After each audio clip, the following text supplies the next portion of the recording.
This is Do It for a Living, your source for inside information on the future of automotive performance. I'm really meticulous. I don't like letting stuff leave, knowing that I can do it maybe a little bit better. That I sat down and I said, you know what, I need to upgrade this, and this. Even if it takes me a year or two, I have to do this because this is what's slowing me down. And if I don't do it, it's only going to get worse. What's holding you back from starting or growing your business into what it can be? Well, if you're listening to this, it's not a lack of information.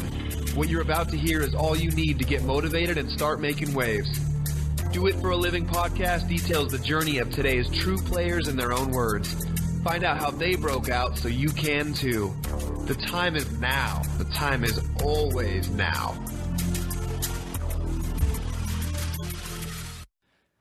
Welcome back. This is a new episode of Do It for a Living. We've got Carlos Tirado of Tirado Custom Coatings with us. Carlos is the owner and founder of this company. Obviously, the namesake is himself. Tirado Custom Coatings is a powder coating shop, and they also do, I think, other like ceramic coating, other type of coatings on parts. It's obviously a very visible product, so it's something you see on a lot of real high-end cars. People are powder coating rims and valve covers and that sort of thing. And so it's obviously a highly skilled thing. You have to be very good at it. And now the other thing is it's also a very easy business to get into because the tools you need to do it are very inexpensive. So there's a lot of competition and drives the price down. So Carlos has been able to succeed where a lot of other people have failed. I've gone through countless powder coating people here in the DFW area, and Carlos has actually been very successful with it for a very long time now too. I've worked with you several times throughout the many years we've both been in business. But so Carlos, how are you doing today? I'm doing good, Kevin. Thanks for having me. Cool. And so, Carlos, you've actually done work for a lot of the people that have been on the podcast, including Tony Paulo at T1, Robert at FP, Lucas English's team. So you've done work for a lot of different big name shops on obviously highly visible cars, including, I believe, Tony's record-setting GTR. Is that correct? Yes, yeah, that's right. I did really the whole setup on Tony's engine bay. So I guess we'll get into that a little bit later. Yeah. Okay. So, Carlos, why don't we go ahead and get started? And why don't you tell us about yourself and your business? Like, how did you get involved in cars? What kind of got you into this business? And take us up to when you started the business. Well, I guess we'll start from the beginning. Earliest that I can remember was, getting into cars started probably around middle school. I have two brothers, actually. I have an older brother and a younger brother.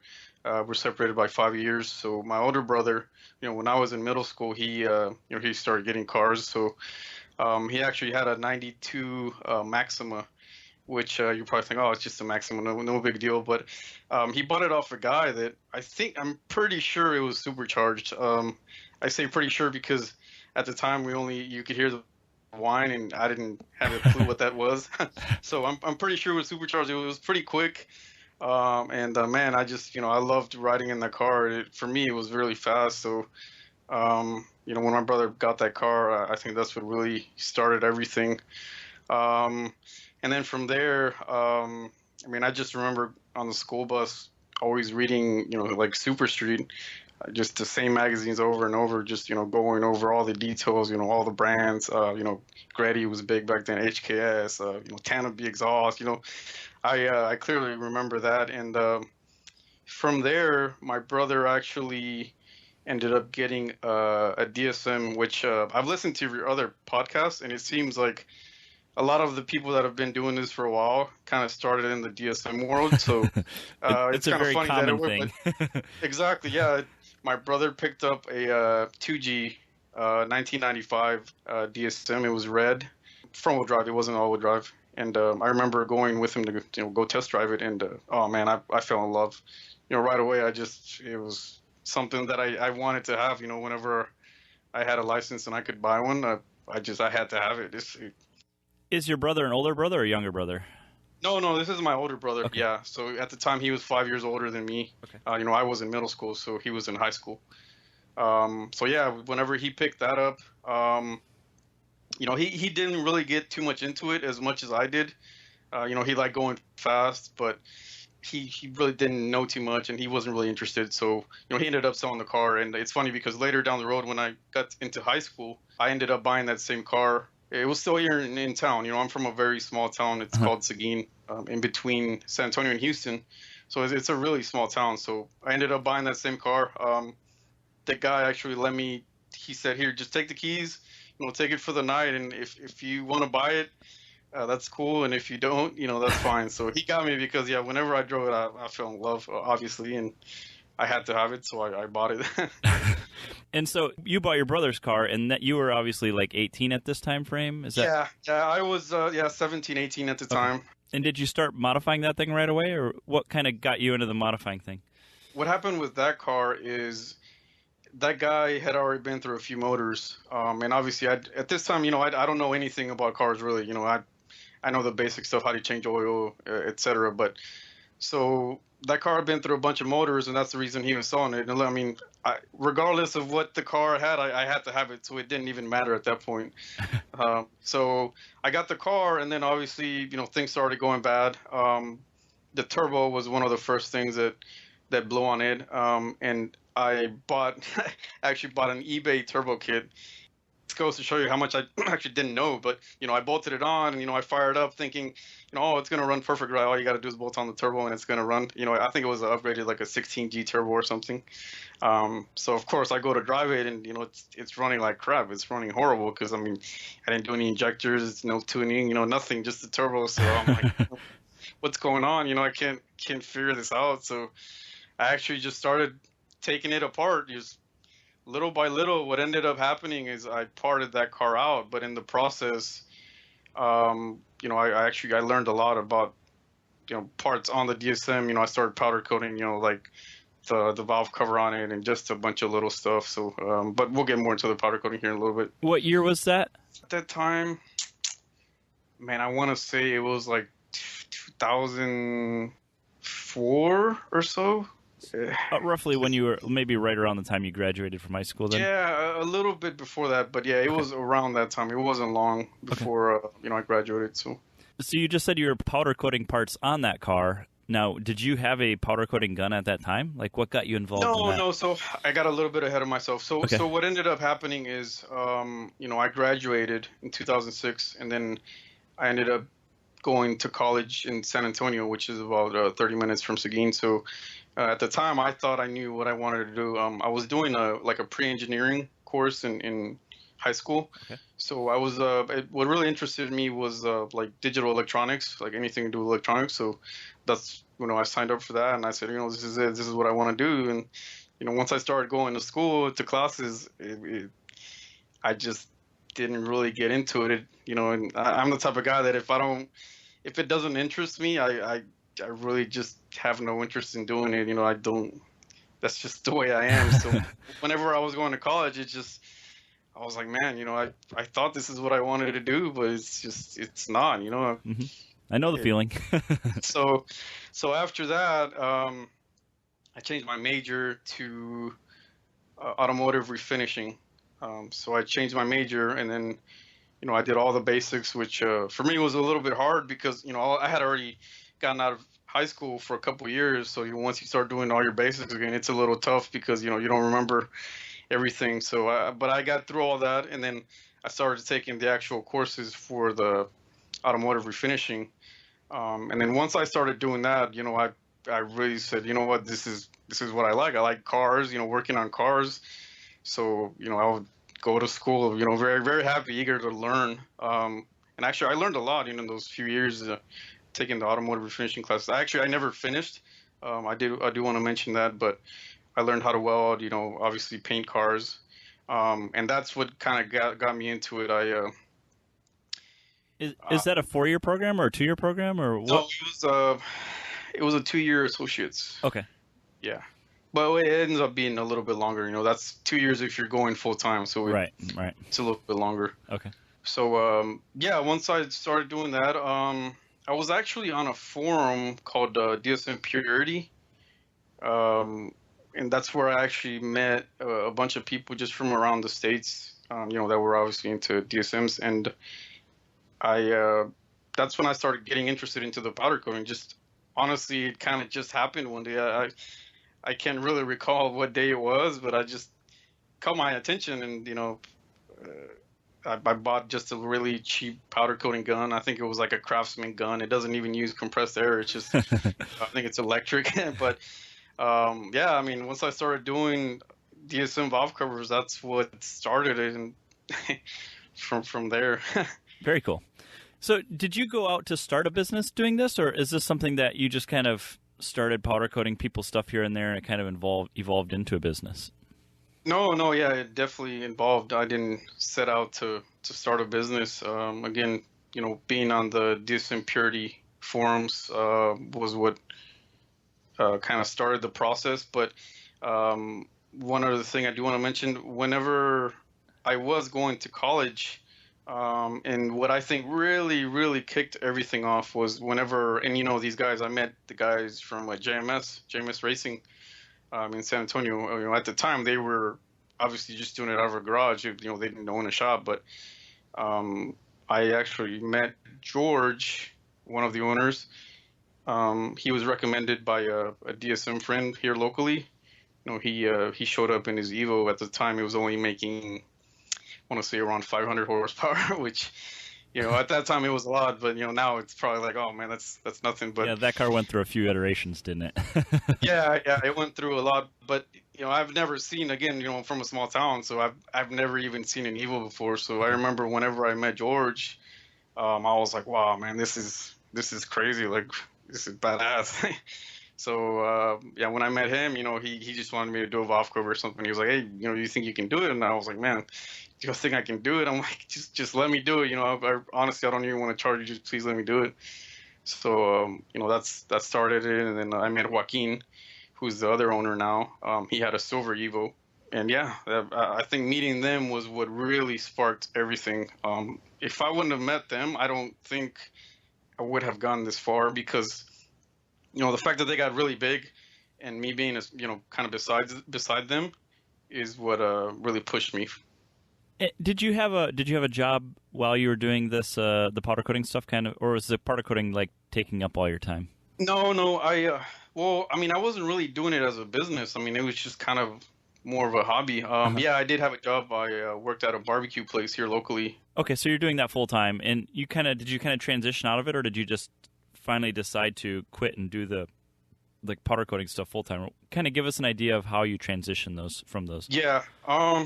Well, again, whenever I met those guys from JMS, George and Joaquin, they were doing it out of their garage. So it kind of, them getting bigger, slowly, I started kind of doing more work for them, if that makes sense. And, their customers wanted, me to do this. And then, I slowly started getting people from out of state, hey, can you powder coat this? So, eventually, yeah, I said, you know what? I mean, maybe I'm onto something. Maybe I should do this for a living. Okay, so you are working for George, or working, not for George, but working beside him, right? When did you create Tirado Custom Coatings? When did it get its name? Like, when did you create it as an LLC, or is it just kind of like a on the side sort of thing? How are you doing it? It's a sole proprietor. So it's funny story. The way I came up with the name was, again, I was on this forum called DSM Purity, so I knew a lot of people on there. Actually, Amber from Force Performance was on there as well. So that's how I met her. So I've known her for a while.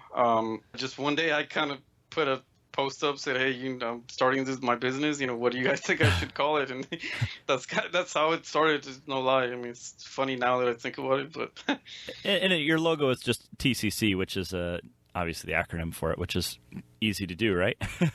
yeah, it's easy to do. But yeah, the actual business was probably 2009 or so. Okay, is when you actually created it.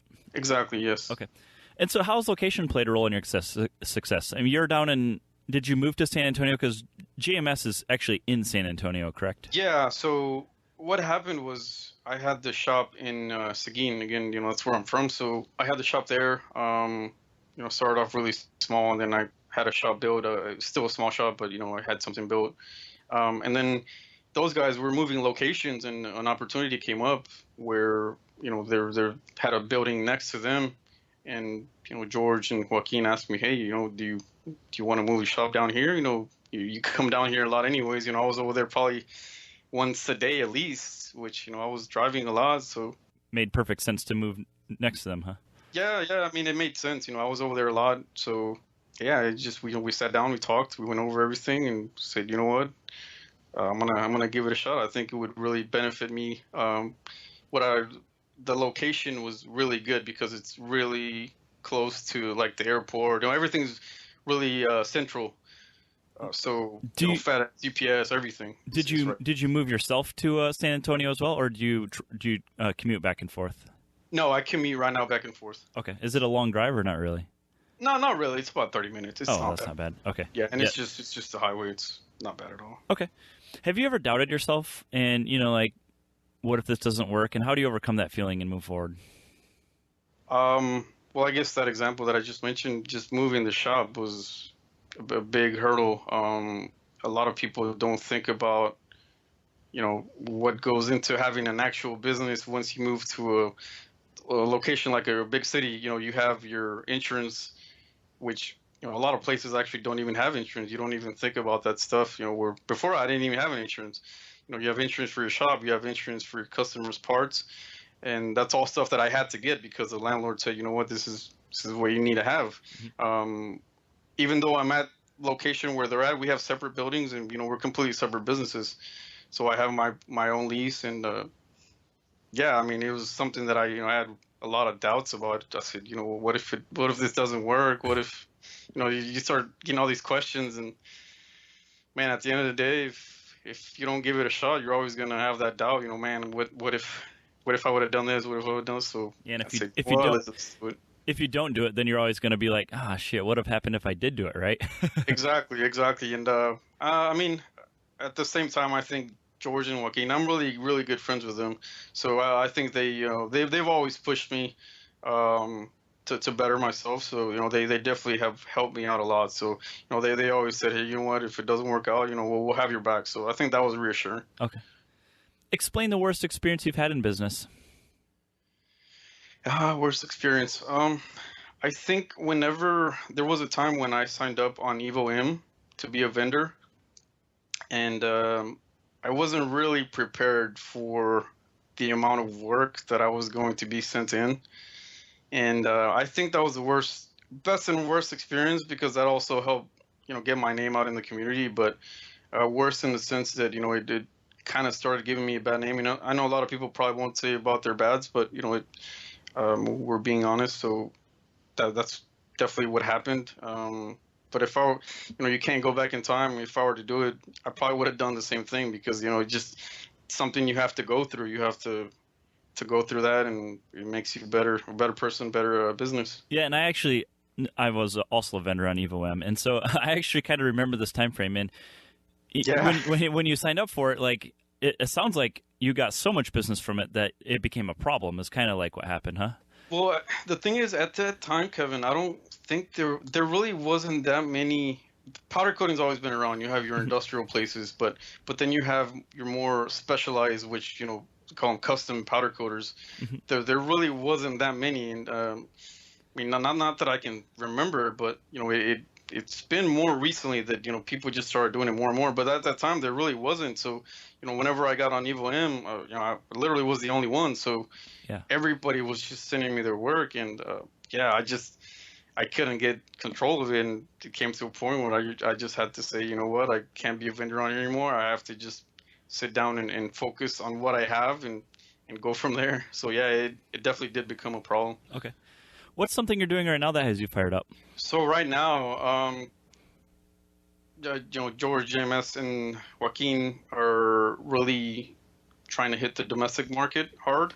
And I just picked up a C5 Corvette myself. So I think I'm going to start focusing a little more on the domestic market. So I think that definitely has me fired up. It's something that I've never done before. And each market has their coders, but once you go for a certain target audience, like for example, I did a little bit of Honda work. Once you start doing work for like the bigger names, it seems like people just want to just send you the work to you, just because they see it on a certain car. So Yeah. That's a good thing to have, though, right? yeah, definitely.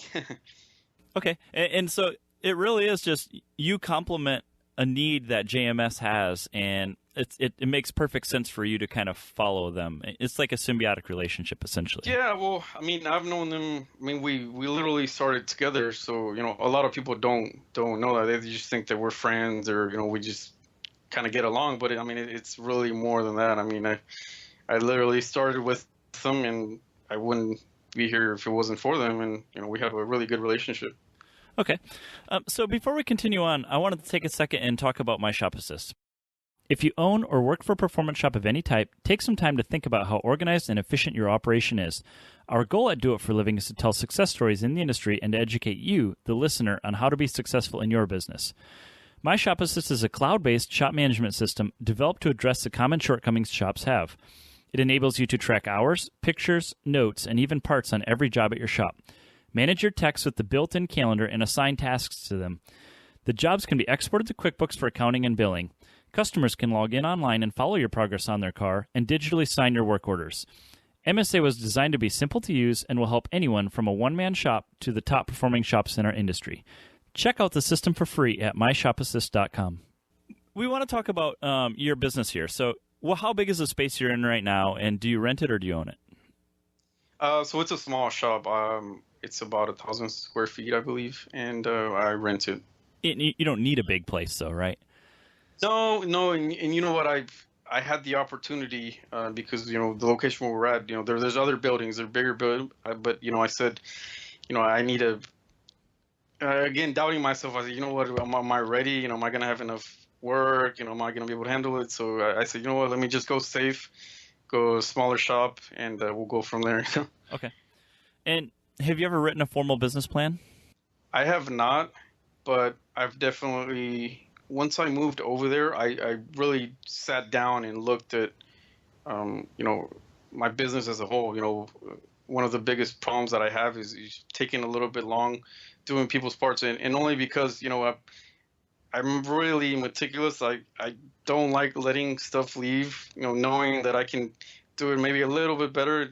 Maybe that's a good thing, a good problem to have, but, that I sat down and I said, you know what, I need to upgrade this, and this. Even if it takes me a year or two, I have to do this because this is what's slowing me down. And if I don't do it, it's only going to get worse because I've been there. So I have sat down and these past couple of years, that's what I've been doing, just working really hard and upgrading all my equipment.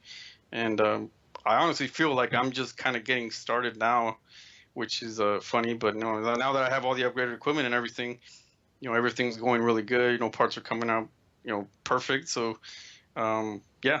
So even though it's not a written formal business plan, you have actually spent quite a bit of time looking at the business, from like an operations standpoint, like an efficiency standpoint, from a customer service standpoint. You're doing all the steps that you would put down on paper, but you're just doing it in your head, essentially. Exactly, yes. Okay.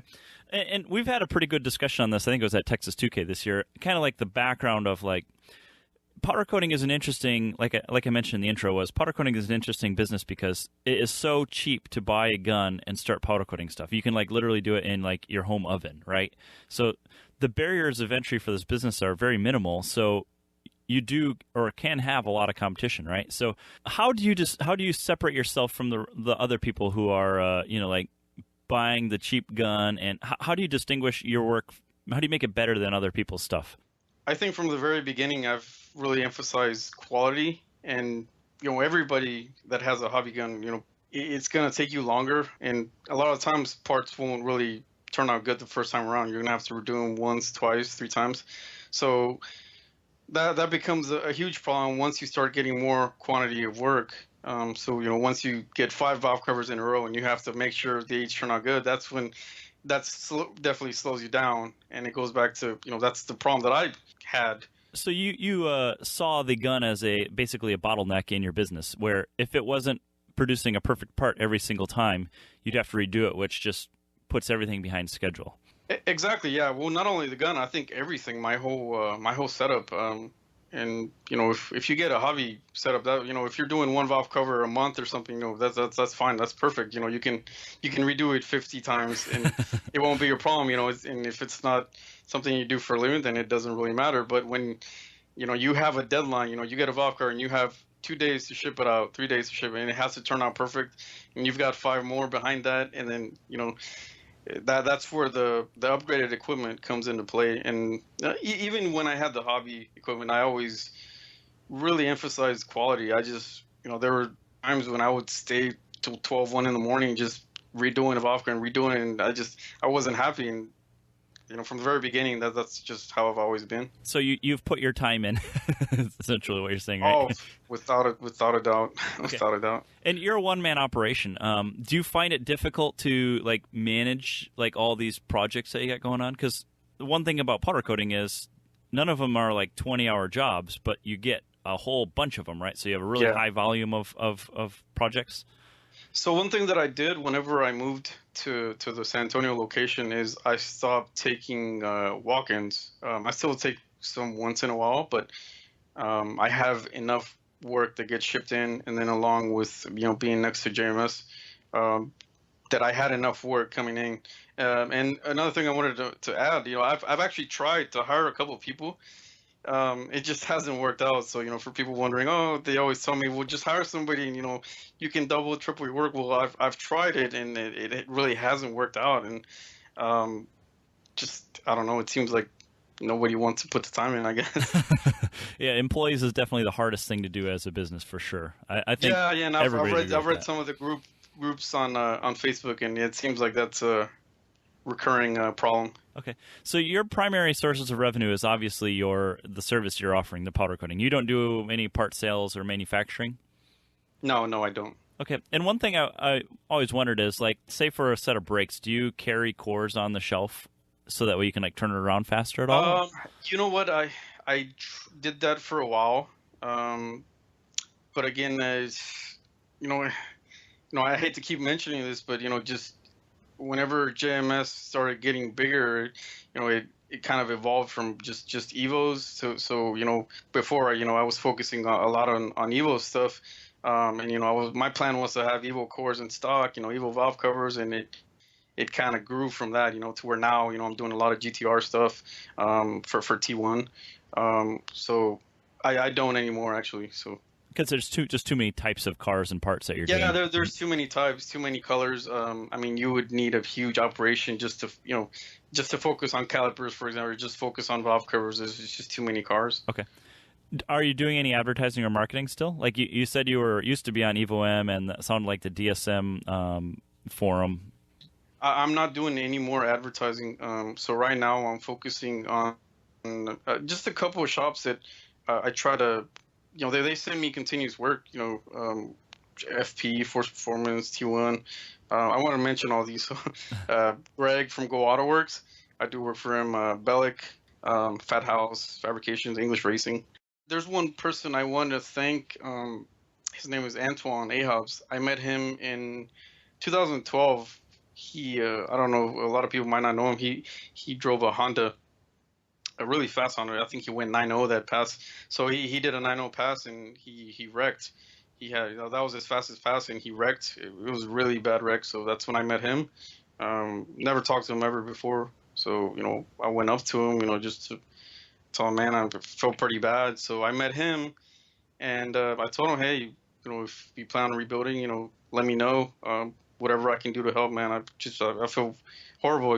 I've never met you, but I feel bad. If I could help you, I'll definitely do that. So years later, he actually rebuilt another car, and it was through him that I've met a lot of these companies, Damien Bellic, Preonto Racing, Tony T1. So he's been very big into getting my name out, and I definitely thank him. So lots of big names, huh? Yeah, a lot of big names, but I don't really do any advertising anymore. I used to do, a lot of advertising on Facebook, but you have to pay for it now, so I don't really do it too much anymore. Okay. So it really is, your business is just driven by, essentially, it's like a wholesale powder coating. Like you're working with shops, and the shops are dealing with the customer, so you don't have to deal with the endless customer calls and all that sort of crap that comes with it, right? I mean, essentially, that's what happened. Yeah, I mean, and again, it kind of just happened. I didn't set out one day and say, hey, you know what, I'm just gonna do this. I mean, it kind of just happened, and I really enjoy doing it like that. It seems to work for me. Again, I don't have any more walk-ins, so I have my set schedule now. I leave at a certain time, and it's working great so far. Awesome. How many hours a week are you working? Man, that's a good question. I try to work only Monday through Friday, but a lot of the times, I'll be there Saturday as well just to catch up. Saturday seems, everything's a little bit calmer. I couldn't tell you the exact hours. I'd be lying if I told you a number, but, just Monday through Friday and sometimes Saturday just to kind of catch up for the next week. Well, approximately what time do you get there in the morning? I get there about 10 and then leave about 6 or 7. Okay, so it's not crazy hours. You're not working till 2 in the morning. No, but before it used to be pretty bad. And again, it just goes back to, I wasn't really organized. I was taking more work than I could handle. And, it seemed like I was there literally all day, from 9 in the morning till 11, 12 midnight, and then Monday through Sunday, and it was pretty bad. and yeah, so like when you take in more work than you can handle, it actually makes you slow down even further, because now you're having to like deal with customers that are mad because their stuff is not done right. So yeah, and a lot of I think the biggest problem was just doing work for friends. I think has been the biggest problem, and not knowing when to say no.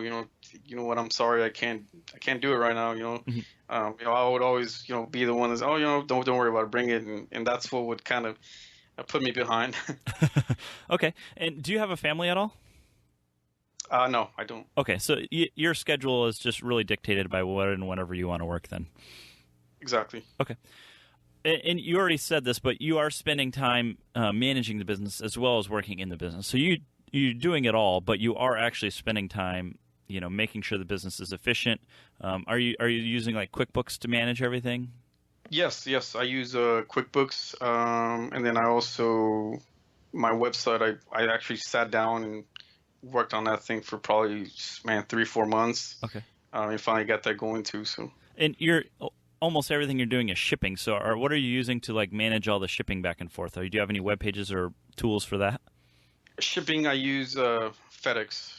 Okay. FedEx Ship Manager, so I've had really good luck with FedEx. Okay, and shipping this, or like obviously stuff can't get scratched. I mean, you've got it all figured out. I mean, as far as like packaging and materials and all that sort of stuff, right?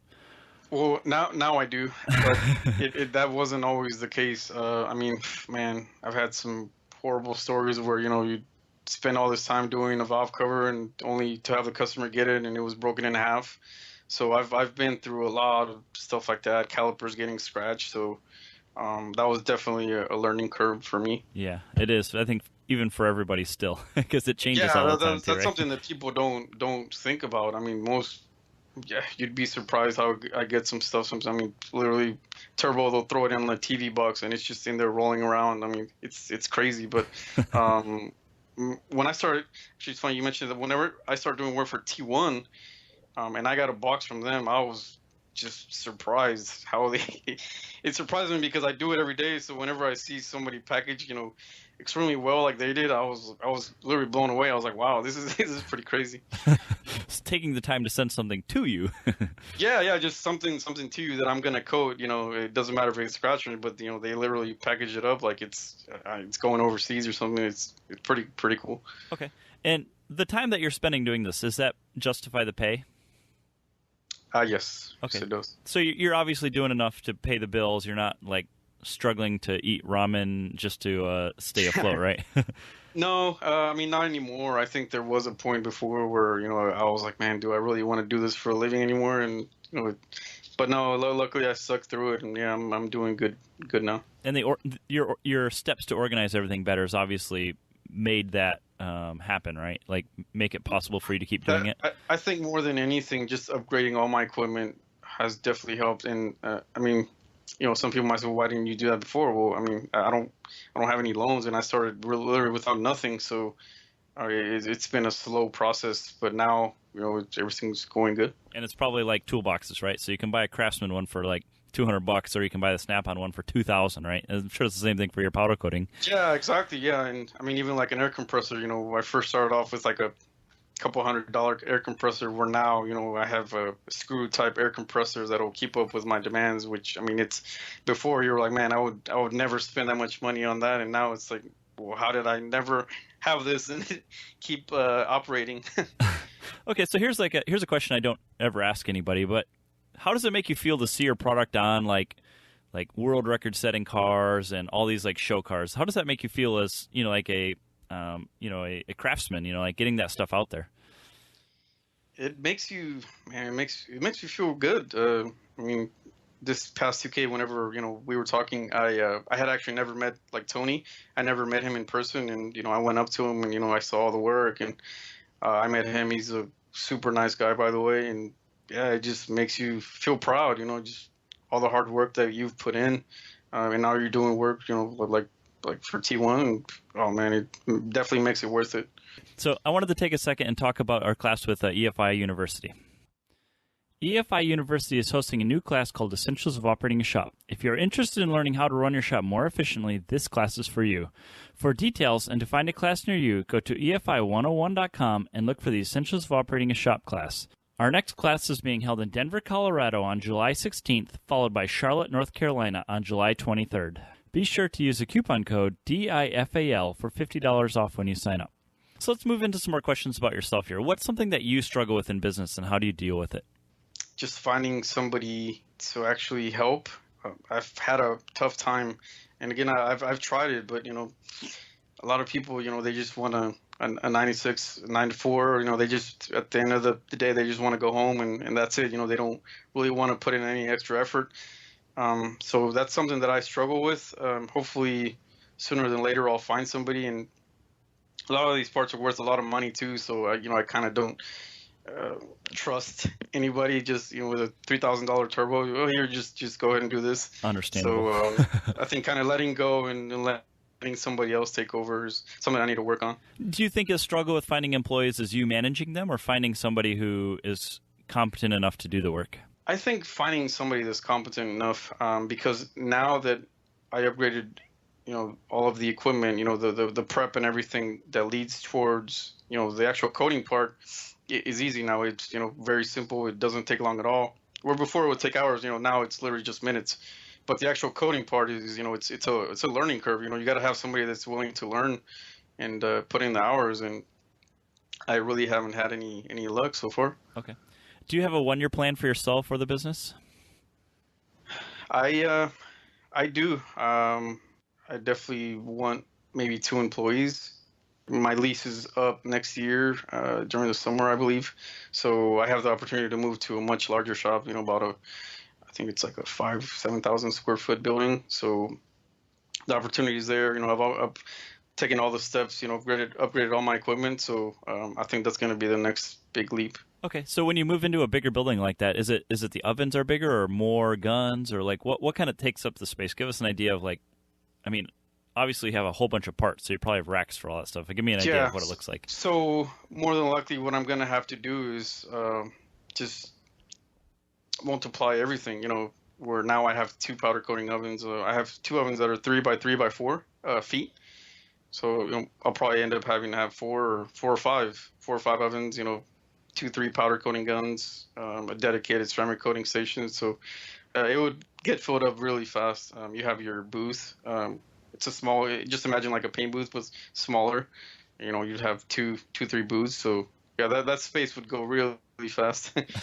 Okay, so you're basically making it into a manufacturing facility at that point. You're manufacturing parts, but you're taking... Exactly. It'd be sort of like an assembly line, yes. Okay. Do you have a 5-year plan? I don't.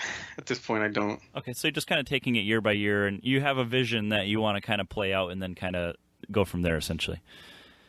Exactly, yes. Okay, so we like to take action on Do It for a Living. Can you suggest an action item that our listeners can take away and to improve their situation? You know what? I actually visited, I'm originally from Mexico, so I visited family last year in December, and I was very surprised at living conditions in other countries. I've been there before, but a lot of things change over time. Mm-hmm. So I definitely recommend if you have the opportunity to go to another country like Mexico or South America or somewhere where there's poverty, to definitely go visit, and it gives you a different outlook on everything, on your work, on life, and it's pretty crazy how people live and what we take for granted here. Okay. So kind of bring everybody down to earth, like understand that we have it good here, huh? Oh, we have it great.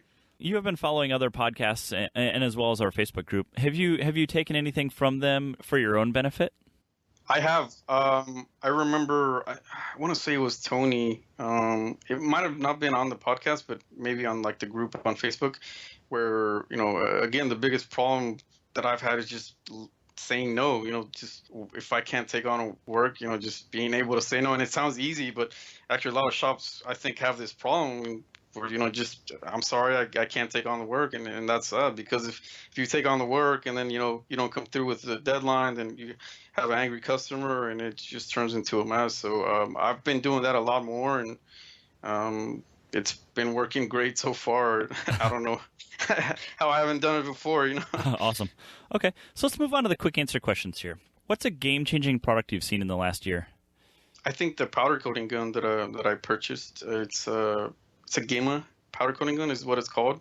That was game-changing for me, and I think anybody that buys it, really, it's game-changing for them. Just how could I describe it? It's like having ECU flash, and then you buy a Motec. It's like completely being able to adjust every single setting. It's night and day difference, and that's been game changing. Okay, and what software are you using daily? Software, probably Gmail. Okay. And do you have a favorite app that you use daily? I would say Instagram. I'm on Instagram more than I am probably Facebook. Makes sense, because your products are all like art, right? Yeah, I guess. Yeah. The next question is, what's your favorite shop tool? My favorite shop tool would have to be, right now, I just upgraded the blast cabinet that I use. It's a pressure cabinet now. And this might be funny to some, but before it would take me 2 hours to blast an Evo valve cover, and now it literally takes me about 5 minutes. So that's, right now, I love that tool. So that was obviously worth its weight in gold, huh? Oh man, I don't know how I've been doing this without that. Okay. And what are you driving daily? So my daily is a Jetta 05 GLI. I've always wanted one since high school, so that's why I got that. Okay. And I just recently picked up a Z06, a C5. I was going to say, it looks like you've been having fun with that one, huh? Oh, man. I love it. And George just tuned it on E85, or was it flex fuel? No, right now it's just pump gas, but the next step is going to be nitrous E85. Oh, yeah. nitrous E85. Okay. I saw you posting something about it, so. Okay, so let's close this thing out here. What do you think the future of automotive performance is going to be? It seems like the GTRs are kind of taking over the market, especially with like eCanoe coming out and T1 and AMS, and man, those things are going ridiculous speeds. So, man, I don't know how much faster they can get. It's pretty nuts. It seems like the Evos are dying down a little bit, and the GTR took over. So I honestly can't say what's next, but the GTRs are on top of the game right now. Okay, and how do we connect with you and your company? Facebook, you can look me up. It's Tirado Custom Coatings. I actually have two of them, because before you could actually have a person, and they changed it. It was kind of weird how that happened. So I have one where I haven't deleted it because I have a lot of customers on there that still message me. So that's the company, but it's a personal one. And then I have the Tirado Custom Coatings, which is the one that you can like. And then the Instagram is just Tirado CC. Very cool. So, Carlos, I wanted to thank you for taking some time and talking with us. Thanks, Kevin. Thanks for listening to Do It for a Living. You can find out more about this guest, this show, and even details about what we just talked about at our website, doitforaliving.net. Check out the Facebook page at facebook.com/doitforaliving and tell us who you want to hear from. And most importantly, subscribe to the podcast. Click subscribe. Do it now. Seriously. I'll wait while you grab your phone. Open up the podcast app, tap the subscribe